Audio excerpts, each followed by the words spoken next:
विघ्नद्वान्त निवारणैकतरणैर्विघ्नाट विहव्यवाड विघ्नव्यालकुलाभिमान गरुडो विघ्नेभ पंचाननः विघ्नो तुंगगिरि प्रभेदन पविर विघ्नाम्बुदेर्वाडवो विघ्ना गौदगन प्रचंड पवनो विघ्नेश्वर पातु नः विघ्नेश्वर पातु नः विघ्नेश्वर पातु नः। ओम श्री गुरुभ्यो नमः। ओम गणेशाय नमः। ओम सरस्वती नमः। यह पंचांग श्रवण भारत के लिए है और प्लव नाम संवत्सर जो शक संवत्सर में है और विक्रम नाम संवत्सर है विक्रमी ईयर के लिए, उसके लिए है। यह पंचांग श्रवण पंडित महेश शास्त्री जो पंचांग सिद्धांती और पंचांग गणित में काफ़ी कुशल हैं, उन्होंने बनाया है। वह सियाटल वाशिंगटन में रहते हैं। भारत की जो सबसे पहले वाली राशि है ना, बिफोर जो हमारे आज़ादी के पहले वाली, वो प्राचीन राशि जिसको हम कहते हैं, वो मकर राशि है। मगर भारत को जब भी स्वतंत्रता मिली उस समय का जो जन्म लग्न था वो वृषभ लग्न था। और अभी गुरु कुंभ राशि में अप्रैल 5 से सितंबर 13 तक हैं। वो सरकार को काफ़ी मजबूत बनाएगी और सरकार को अपर हाउस है उसके अंदर जैसे राज्यसभा, उसमें मेजॉरिटी भी मिलने की काफ़ी सारी अच्छी शक्यता है। भारत की अभी जो वर्तमान दशा है वो चंद्र के अंदर शुक्र की अंतर्दशा, सॉरी, भारत की जो वर्तमान दशा चल रही है वो चंद्र के अंदर शनि की अंतर्दशा है और शनि तीसरे भाव को देखता है, जिसके कारण हमारे जो दूसरे देशों के साथ में संबंध हैं वो विकसित होंगे। वो मगर थोड़े थोड़े धीरे धीरे होंगे, उतने तेज़ी से नहीं डेवलप होंगे। अगर आपको दिखता है कहीं पे शांति की बातें हो रही है, वो भी धीरे धीरे होगी, उतनी जल्दी नहीं होगी। भारत में इस बार काफ़ी सारी स्ट्राइक्स देखने को मिलेगी, जिसको हड़ताल भी कहते हैं। लोग काम करने पे नहीं आते और थोड़े से कहीं जगह पे रायोट्स होने की शक्यता है, आग और वैसे और युद्ध जैसी संभावनाएं, जैसे आंतरिक युद्ध जैसी संभावनाएं जैसे बाहर से दिखेगी। जैसे कोई कोई लोग असंतोष पैदा करने का प्रयत्न करेंगे मगर वो उतने सफल नहीं होंगे। आपको कहीं कहीं दिखेगा कि कंट्री की जो शांति है ना वो भंग हो रही है और वो उसके कई कारण हो सकते हैं। और जो अभी एपिडेमिक जिसको हम कहते हैं, जो रोग हैं, राज रोग, जो बड़ा वाला रोग हैं, वो चालू रहेगा। और उस जैसे जिसको अभी कोविड-19 और कोरोना भी हैं, ऐसे केसेस ज़्यादा रिपोर्ट होंगे। लोगों के बीच में कम्युनल टेंशन बढ़ेगी, रेप्स, लूट भी बढ़ेगी। तो आप अगर बाहर जाते हो तो संभाल के जाना और अच्छी तरह से अपने आप की सुरक्षा रखना। यह साल भारत के जो रिजर्व्स हैं, फॉरेन रिजर्व जिसको डॉलर में जिसको रिजर्व्स कहा जाता है, वो उसमें बढ़ोतरी होगी, फॉरेन रिजर्व्स में बढ़ोतरी होगी, जीडीपी भी बढ़ेगा और भारत में जो राजकीय स्टेबिलिटी है वो अच्छी रहेगी और भारत की इनकम बढ़ेगी। जैसे रिसर्च है और डेवलपमेंट है, उससे काफ़ी सारी भारत की इनकम भी बढ़ेगी और उसका नाम भी काफ़ी बढ़ेगा। किसानों के लिए ये साल अच्छा है, उनको लोन आसानी से मिल जाएगी और विरोध पक्ष का जो कोई भी प्लान रहेगा जिसमें किसान की जो यह जो चल रहा है अभी, उसको कैश करने का सारे प्रयत्न विफल जाएंगे। किसानों को पता चल जाएगा कि ये जो उनके लिए जो बिल लाए गए हैं, फार्मर्स बिल, वो उनके ही भले के लिए हैं। और इस साल अगर आप कहीं पे निवेश करना चाहते हो तो जहाँ पे एग्रीकल्चरल प्रोडक्ट्स की जो कंपनियां हैं उसमें निवेश करो, आपको ज़्यादा फ़ायदा होगा। क्योंकि इस साल जो एग्रीकल्चरल प्रोडक्ट्स बनाने वाली कंपनी है ना, उनका भविष्य काफ़ी अच्छा है। इस साल सरहद पे युद्ध जैसे तनावपूर्ण वातावरण रहने का काफ़ी सारी शक्यताएं हैं। भारत सरकार को अपने जो भी कोई एसेट्स हैं उसको प्रोटेक्ट करना चाहिए। उसके लिए अगर हो सके तो फोर्स डिप्लॉय करनी चाहिए तो करनी चाहिए। अगर युद्ध हुआ तो उस केस के अंदर भारत हमेशा विजयी रहेगा, चाहे कौन सा भी देश हो इसके अंदर, या कौन सा भी किसी प्रकार का वॉर हो, उसमें भारत विजयी रहेगा। और भारत लोगों से, दूसरे देशों से डील करने में काफ़ी सारी वो एग्रेशन दिखाएगा और प्रोएक्टिव रहेगा, कि वो रिएक्टिव नहीं रहेगा। वो एक अच्छी सिचुएशन है। प्रोएक्टिव मीन्स अपने आप से उत्साह दिखाएगा कोई भी सिचुएशन को, जो भी कोई प्रॉब्लम हो गए उसका निराकरण के लिए। भारत सरकार और भारत की जो जो राज्य सरकारें हैं इस साल अस्पताल और जो दवाई बनाने वाली जो रिसर्च होती हैं उसके अंदर, उसके आधुनिकीकरण के अंदर और उसके बनाने में ज़्यादा वो पैसे उसके अंदर इन्वेस्ट करेगा। कोविड की जो वैक्सीन हो रही है ना, उसका ज़्यादा, जिससे ज़्यादा आपको असर अप्रैल 21 के बाद, अप्रैल के महीने के बाद में दिखाई देगा कि ज़्यादा लोगों का टीकाकरण होगा, उससे फ़ायदा भी ज़्यादा होगा।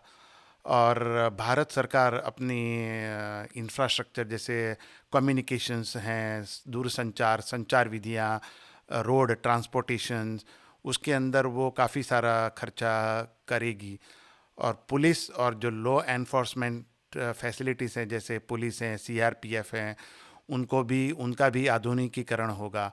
उनको भी उच्चतम ज्ञान दिया जाएगा कि गुनहगारों को कैसे उनको हैंडल करना है। भारत सरकार ये जो कोविड और कोरोना के कारण जिन जिनको असर हुआ है उनके लिए कुछ फाइनेंशियल मुआवजा, जिसको नाણાકીય मदद की भी वो ऐलान कर सकती हैं। और भारत सरकार लैंड रिफॉर्म्स में के बारे में जल्दी उसका इम्प्लीमेंटेशन होगा, सीएए और अदर लॉज के साथ में। और यह काफ़ी भारत सरकार के लिए, ये लैंड रिफॉर्म्स हैं वो काफ़ी अच्छा होगा। जो भारत की जो सरकार की जो एसेट्स है, भारत सरकार को थोड़ा कुछ नुकसान हो सकता है। जैसे हम नए एसेट्स को बिल्ड करते हैं, नई संपत्ति बनाते हैं, तो पुरानी को नुकसान होता ही है। तो नुकसान के साथ में थोड़ा फ़ायदा भी रहेगा। और नए नए ये इनोवेटिव नए नए स्टार्टअप्स होंगे कि जो नई नई नौकरी की अपॉर्चुनिटीज़ बिल्ड करेगा, लोगों को नई नई तक मिलेगी काम करने के लिए। ऐसे नए नए स्टार्टअप्स काफ़ी आएंगे मार्केट में। भारत के अंदर नए नए तांबे या कॉपर के जो फैक्ट्रियाँ बन सकती हैं और उनके रिलेटेड जो प्रोडक्ट्स हैं वो भी उसकी फैक्ट्रियाँ बन सकती हैं। और नारी का शख्स और नारियों का सशक्तिकरण के जो कानून हैं वो भी नए आ सकते हैं। और वो आपको सभी जगह पे दिखेंगे, चाहे प्राइवेट सेक्टर हो या पब्लिक सेक्टर हो, उसमें सभी जगह पे आपको ये देखने को मिलेगा। भारतीय न्याय व्यवस्था को काफ़ी सम्मान मिलेगा, उनके सम्मान में बढ़ोतरी भी होगी। और भारत के नागरिकों को हमारी जो न्याय प्रणाली है उसमें काफ़ी विश्वास भी उनका बढ़ेगा। इस साल भारत का दुनिया के अलग अलग देशों में नाम बढ़ेगा, सम्मान बढ़ेगा।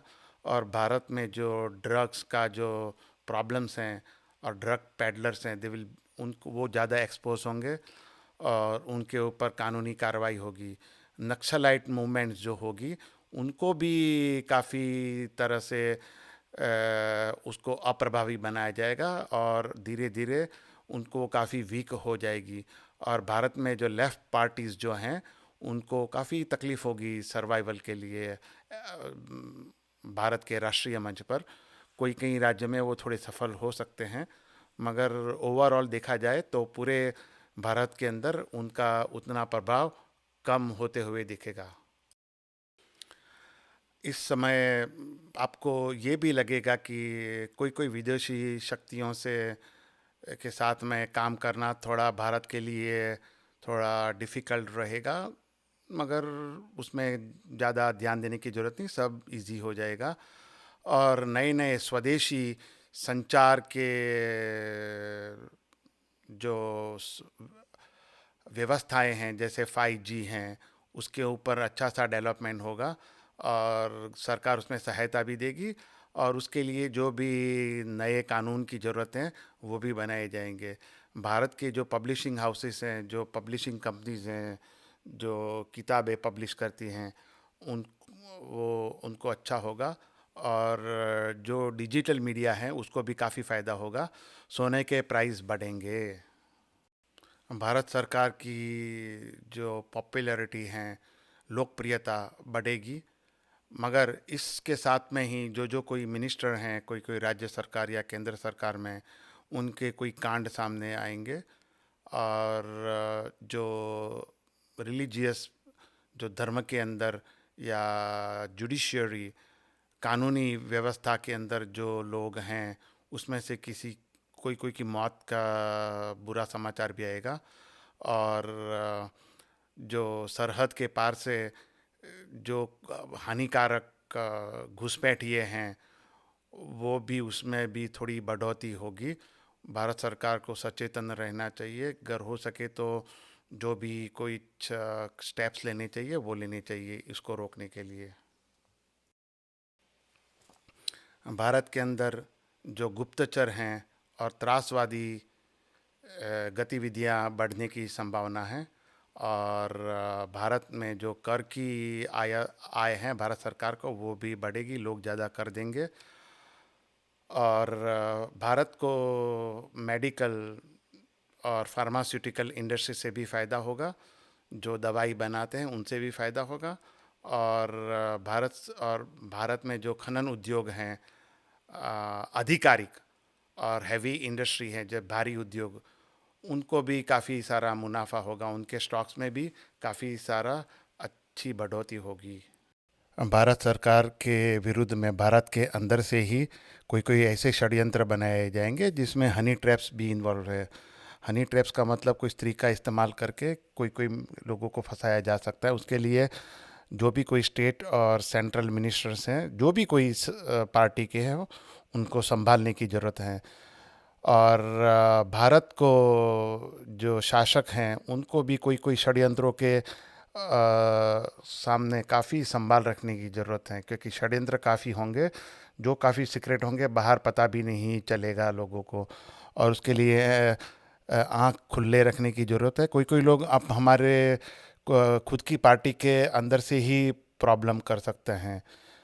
और भारत सरकार के जो हमारी पढ़ने की जो एजुकेशन की जो रिफॉर्म्स हैं वो भी जल्दी इम्प्लीमेंट होगी, मगर थोड़ी थोड़ी धीरे गति से जाएगी, तो उसमें काफ़ी गति लाने की ज़रूरत है। भारतीय जनता पार्टी अभी चंद्र के अंदर गुरु की दशा चालू है, वो उनको काफ़ी सफलता देगी, मगर कांग्रेस पार्टी को काफ़ी तकलीफ़ का सामना नवंबर 2021 के बाद में हो सकता है। वक्री गुरु और वक्री मंगल की दशा है, ये भी दर्शाता है अगर वो अपने पार्टी के अंदर बदलाव के प्रति वो रिएक्टिव रहते हैं तो काफ़ी प्रॉब्लम होगी। अगर वो प्रोएक्टिव रहते हैं तो उनको सफलता मिल सकती है, मगर ज़्यादातर रिट्रोग्रेड प्लैनेट्स लोगों को रिएक्टिव बनाती हैं। मई 26 और नवंबर 18-19 का जो चंद्र ग्रहण है वो सामान्य लोगों के लिए तो अच्छा ही फल देगा, मगर आर्मी और फार्मास्यूटिकल कंपनी के लिए साइबर अटैक हो सकता है, विदेशों से साइबर अटैक हो सकता है। और हमारी पड़ोसी राज्य हैं उनके साथ में तनावपूर्ण संबंध हो सकते हैं। यह मई 26 के बाद में 1-2-3 महीने तक इसका असर रहेगा। और नवंबर 19 का जो इक्लिप्स है वो फिल्म स्टार्स के लिए काफ़ी अच्छा नहीं है। वो फिल्म स्टारों के लिए काफ़ी बुरा समय ये है, वो इंडिकेट करता है। आपका इस YouTube चैनल पे आने के लिए धन्यवाद। मेरा नाम पंडित महेश शास्त्री है और मैं mypanchang.com वेबसाइट के लिए प्रधान पंचांग करता हूँ और संचालक भी हूँ। आपका इस YouTube चैनल पे आने के लिए धन्यवाद। आप कृपा करके mypanchang.com वेबसाइट को नियमित रूप से विजिट करें और हमारे इस YouTube चैनल को सब्सक्राइब करें। धन्यवाद।